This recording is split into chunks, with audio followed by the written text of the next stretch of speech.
Hey, you guys. Well, just when I thought that there was nothing more that I was going to be able to tell you guys for the foreseeable future for the space between us, our incredible producer on the project, Amber Rainey, decided that she was just going to take a leap and start working on it.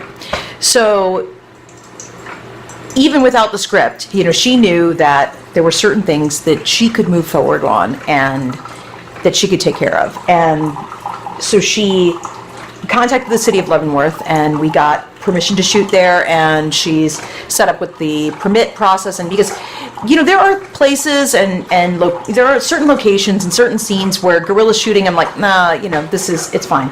But this is not one of those cases, because we're basically in Leavenworth. What we're doing is we're in the film. There's like this whole poetry festival that's going on, and so I knew that we couldn't do that guerrilla. We need to use their main town square, the gazebo in their town square, and because it's all part of this holiday poetry festival.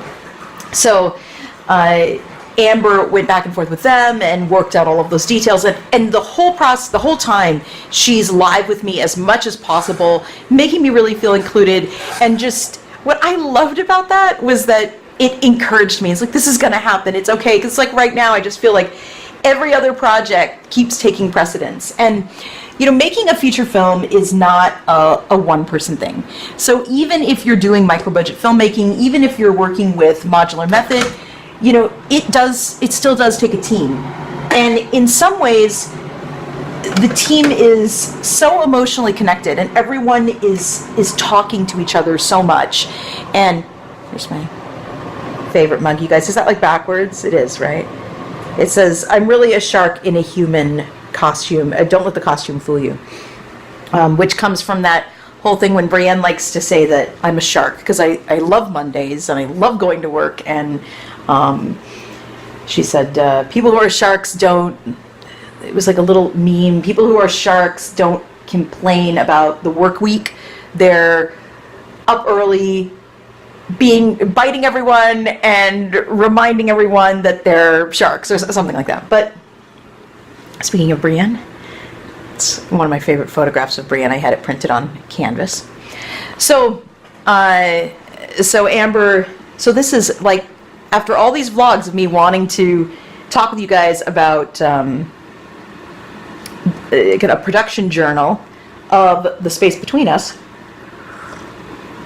the whole reason I started vlogging for Somewhere Today was for that reason. I finally get to give you guys an update on Somewhere Today, the space between us.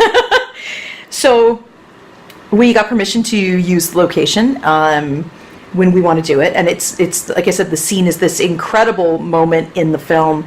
It's a slam poetry, a beat poetry festival, open mic type thing. Well, it's not really an open mic. There is an open mic, but it's young adults competing for the title, the slam poetry champion title. And there's adult guest stars that are beat poets, and it's going to be a really cool scene. And we secured that, and then Amber just thundered right ahead, and she's like, okay, and I'm going to get you the house that we had for the Wonderland Film Anthology, because you really like that, and it had all the elements that the film needs. And there was like a list of 6 elements that I thought visually would work really well with the space between us. And she went and saw that the house was no longer rentable. As a matter of fact, it had been sold. So she's like, wow, okay. And she did not even hesitate. This woman, she does not know the sentence, "That's going to be hard." It's like, somehow she knows that when people say that to me, or they make a big deal about how difficult something is to find, it makes me feel ashamed or guilty for ever asking. And I'm like, do you not love doing this? Because everything is an imposition. She has never made me feel that way. As a matter of fact, I remember the last time I had a strong reaction to something that Amber said is that they had gone away on vacation, and they had brought all of us back little sweet things, and one of them was a delicious pineapple, which was incredible. And some of the price tags were on Max and Faith's little, they're like desktop things that say their name, and they were really cool. They were like wood burned and had like little elements of each of their personalities. And I thought, oh my gosh, the price tags on these little desktops could like feed this whole family like a fancy meal. And I just felt so bad, like, oh, Amber, why? And I thought, oh, little Kellen probably talked her into, getting the treat for the... And then, I kid you not, the very next day, Amber shows up with dinner.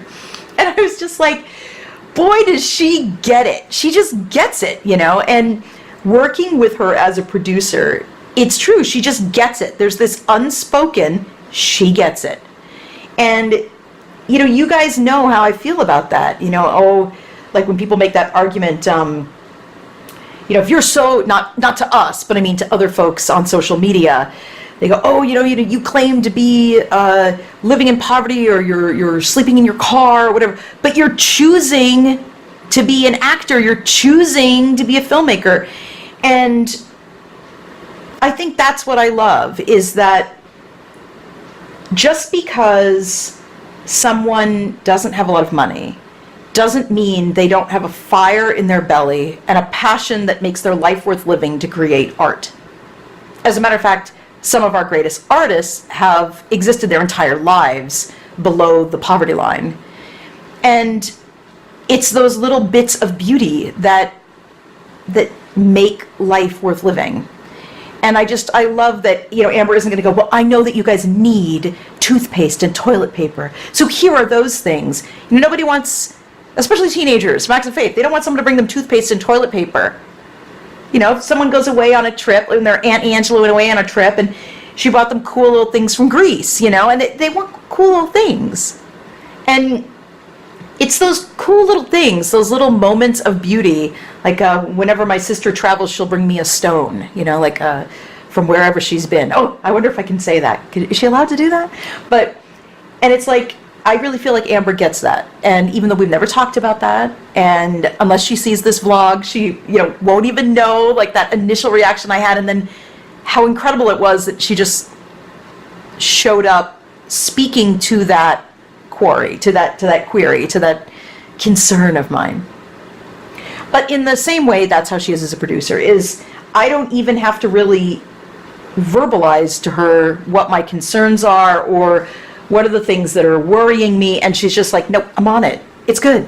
It's all good. This isn't your job to worry. You worry about making sure the script comes in at 90 minutes or more. You worry about getting the actors exactly as you want. You worry about those things. That's your job. This is my job, and I'm good at it. And I'm like, yeah, you are. So the house is sold, right? And I don't want to give away too much of the film, but there's like these very specific architectural elements about the house that there's several visual elements in the film that are pretty vital. And also, we're trying to keep a PG rating for the film, but at the same time, it's supposed to be romantic. I literally just got a pop-up. Okay, she literally just secured the new house, like literally as I'm making this vlog. So that was kind of cool. So she has to find a house with all of these other elements, and she's like, okay, well, I'll talk to you again in the morning. And I wake up, and there are 6 options. Every single one of them has every element. There's no like, well, if you're willing to let go of this, then there's this. She didn't comment on price of any of them, even though I'm like, some of these, from my perspective, right, I'm like, some of these are outrageously overpriced for what they are. Nothing. She's just like, which one do you want? Let's do this. This is the film I want to make. This is a film that needs to be made. Jennifer, let's do it. And then as the day spiraled out of control, just general mom stuff, right? Faith has been dealing with the flu and all the complications that go with having the flu and having type 1, and Maxwell's eczema flared, and he had to be in wet wraps, and that was really incredibly hard, and he's bedridden. He's stuck in bed because his skin is so damaged that it's really hard for him to move right now. So all of that is going on. So Brianne and I are at the pharmacy, and we're at a drugstore, and we're looking for this, and we're looking for that, and we're looking for these wraps. And, we're finding the exact wraps that now are made by a company that I wish we'd had when Max was 14 days old, when he was first diagnosed. And, the doctors were smothering him in like slime to this, petroleum-based, it was black even, cream to try to keep his skin moisturized because he doesn't have those top layers like the rest of us have. But the things online are too expensive, and so we're trying to home make them, and we're trying to see what is best. All of this is going on, and Amber's waiting patiently, and Amber's waiting patiently, and Amber's waiting patiently. All she just wants to secure lodging so that Leavenworth is secured at the same time that the lodging is reserved, right? Because I've been pushing her. Amber is a really good actor in dropping into the moment.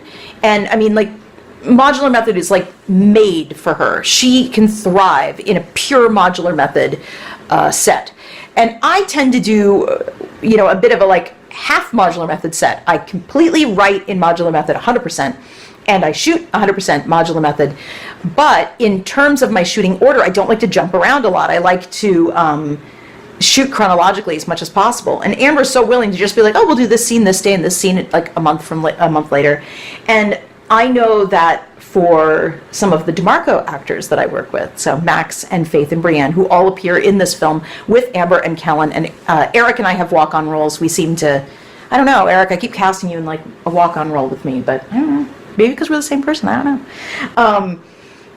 But the DeMarcos do better when things are chronological and things can build on each other. So it's still modular method, but it's chronological modular method.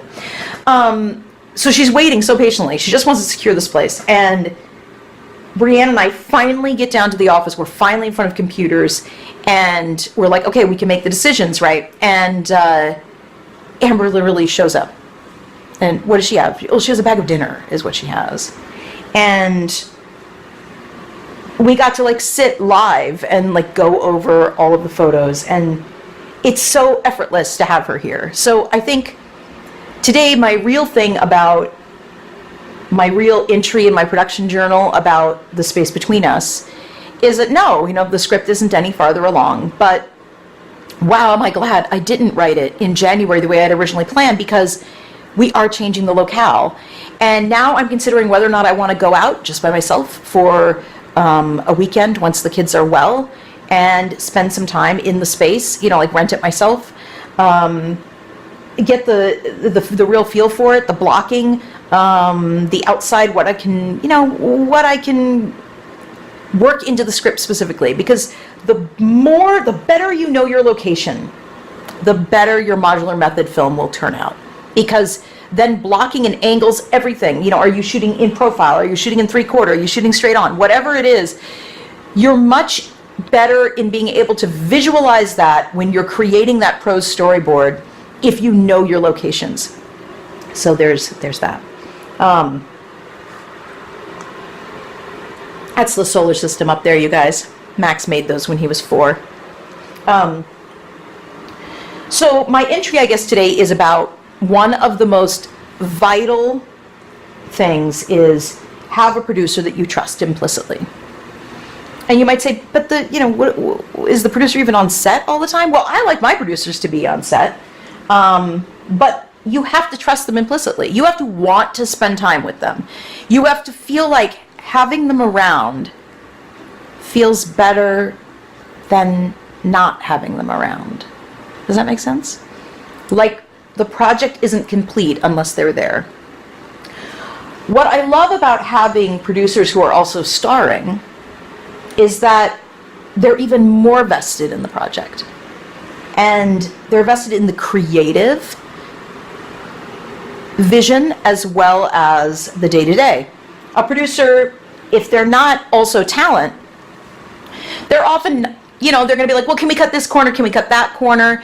And talent is much less likely to say that. Now, Amber's very pragmatic. So she, I know, will sometimes say, I could do without these fancy wardrobe pieces or, this effect or whatever it is. But, this butterfly.